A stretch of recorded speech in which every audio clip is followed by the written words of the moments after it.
Leonesa 2, Lealtad 2, Burgos 1, Langreo 0, Avilés 1, Murcia 0, Sporting B 2, Atlético Astorga 2, Oviedo 0, Zamora 1, Somozas 1, Tropezón 1 e Coruxo 0, Compostela 0. Volveu Gustavo Varela. Onde estiveches? Por aí de vacacións? De vacacións. Bueno, descanso máis que merecido. E nós que te recibimos con todo o placer, claro que sí, boas noites. Eu xa desexando volver. Sí, porque poden estar seguros de que Gustavo estaba desexando volver. Onde se está mellor que aquí? Non traio boas novas, Óscar? Non, a verdade é que non. Esta semana non traio boas novas, polo menos queda o consolo de que é unha categoría tan igualada que perderon o Oviedo e o Murcia. Si, a verdade é que todo pode pasar. Sí, non gañou, desgraciadamente, ningún galego. Comezamos co derbi. Si, o derbi entre o Coruxo e o Compostela, eu creo que ata mellor camín pode falarnos dese partido Xosé Luís Mosquera, que estivo ali no campo do Bao. Podíamos decir, Xosé Luís, que un tempo para cada equipo. Sí, eu creo que estuvo moi igualado en todo, non? Incluso nas ocasións, hubo non moitas ocasións, pero foron moi claras de poder acadar algún gol, non? Pero en xeral estuvo igualado con moitas disputas no medio campo, os equipos peleando por eso e ao final creo que o resultado é xusto, non? Vimos na primeira metade unha primeira oportunidade de Teles, este un gran remate de cabeza que atopou unha moi boa resposta a cabezada de Álex. Despois, na segunda parte, comezou o Compostela agobiando con esta ocasión de Jordan, pero o Coruxo botouse arriba, modificou cousas e dispuxo de, en especial, dúas grandes ocasións. Imos destacar tres, pero dúas foron moi claras. Primeiro, este lanzamento de Moscardó ao traveseiro, despois outra de Moscardó e xa no último minuto un remate de Rafa Mella que se foi contra o Pau. O Coruxo, por certo, Tito, Xosé Luís, o mellor equipo galego agora mesmo e digamos que é o que segue o ronsel dos 4 primeiros clasificados. Sí, xa dende o principio pues, intuíamos que estaba preparado para boas cousas, pasou a súa crese de resultados nese mes un pouco delicado, pero xa está outra vez aí tratando de dar guerra aos 4 de arriba. Pois ao final do partido, cada adestrador loubaba o plantexamento ou o feito polo equipo contrario. Y la sensación de un partido igualado y las ocasiones las ha tenido dos el Coruso para haberse llevado el partido. Es así. Compostela plantexou un partido moi inteligente, bloqueounos por completo, non? A nosa posibilidade de xogo interior, de xogo ás costas dos defensas, non nos deu posibilidade ninguna de facer triangulacións, sobre todo polo centro. Era moi importante o partido que tiña o Racing de Ferrol nesta xornada, visitaba o Logroñés, podemos catalogalo de rival directo e vai quedar agora máis lonxe, oportunidade perdida. Sí, bueno, afortunadamente pro Racing, o que dicía ao principio, que perderon outros equipos de arriba e que a zona de arriba está, bueno, verémoslo na clasificación, estamos 4 primeiros nun só punto, e esa igualdade permítelle pois o Racing non despegarse. O que pasa é que este Logroñés é un equipo que vaya golazo, que pode acabar moi arriba esta temporada, bueno, con xogadores como este, como Abaroa, que fixo os 2 primeiros goles. Este primeiro realmente fantástico. Estamos a ver o segundo, a saída dun córner. Non é a primeira vez que lle pasa ao Racing, que recibe varios goles nos primeiros 20 minutos dos partidos e despois toca ir a remolque e sempre é moi complicado.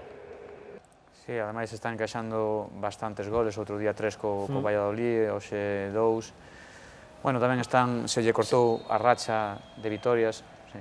E un Racing que sempre marca. Sí, eso tamén é verdade. Este é o positivo, aí estamos a ver o gol de Dani Rodríguez, o pase de Joselu, e ese remate de Dani aí axustadiño ao Pau, e na segunda metade, unha acción para polémica, esta caída de Dalmau na área, aí non hai penalti, o árbitro dixo que o xogador da Unión Deportiva Logroñés, a máis eu cuido que era Moisés, o exdourense, tocara primeiro o balón. Para mí hai penalti. Sí, penalti, lle dá a ele. Xa pola situación de inconsciencia do defensor de tirarse o chan a facer unha entrada dentro da área con un balón dividido. Yo creo que el Logroñés demostró un poco el oficio que tiene y bueno, y nosotros pues no conseguimos al final pues poder por lo menos igualar el partido, ¿no? Un partido competido y que al final pues bueno, el Logroñés que fue el que menos concedió fue el que ganó.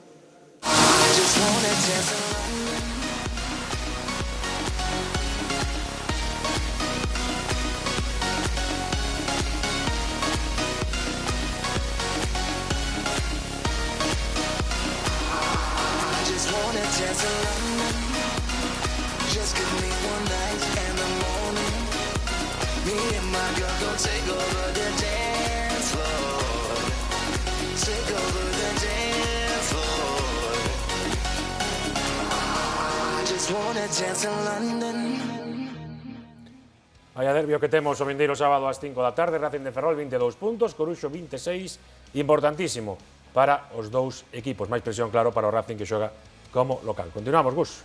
Continuamos co Celta, un Celta que houbo troco de adestrador, pero non acaba de haber troco de tendencia. Dominou, xogou mellor que o Valladolid, pero cantas veces levamos escoitado, Xosé Luis, esta temporada, esta mesma cantiga, que domina, xoga mellor, ten máis oportunidades e acaba perdendo. Sí, ao mellor hai que ter menos oportunidades e non salir derrotados.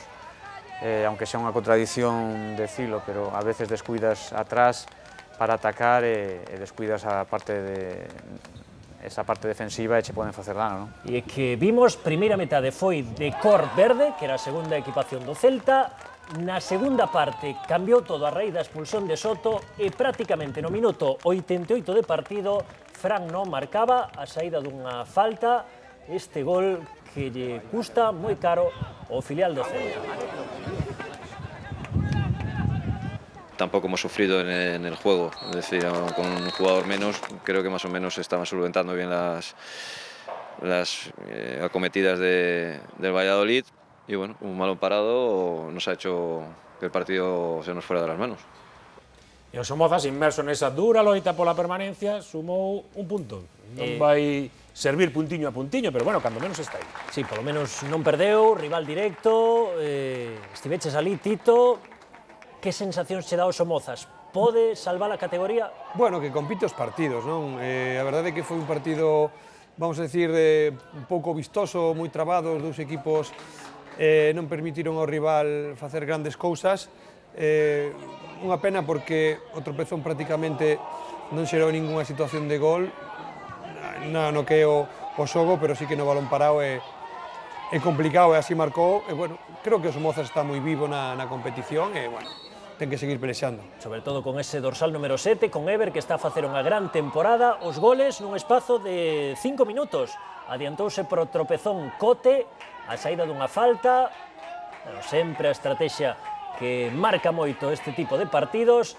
E despois, afortunadamente, pro Somozas, o tropezón desperdiciou esta boa oportunidade do propio autor do gol e conseguiu recuperarse co gol marcado por Rubén Gómez. Asistencia, como non, de Ever, o gol de Rubén Gómez e o Somozas que salvou un punto.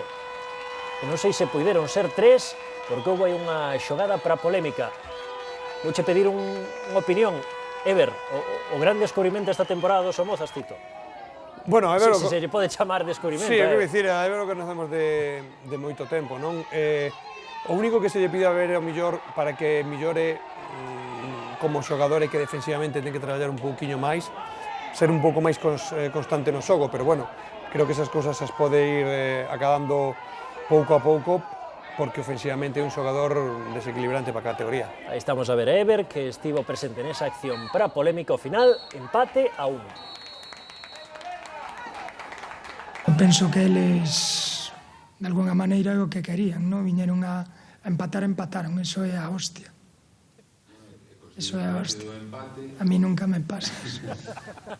Eso é a hostia. Vir a empatar é criminal. Que crack con esas declaracións aquí. As risas no plató, porque a verdade é que é moi simpático.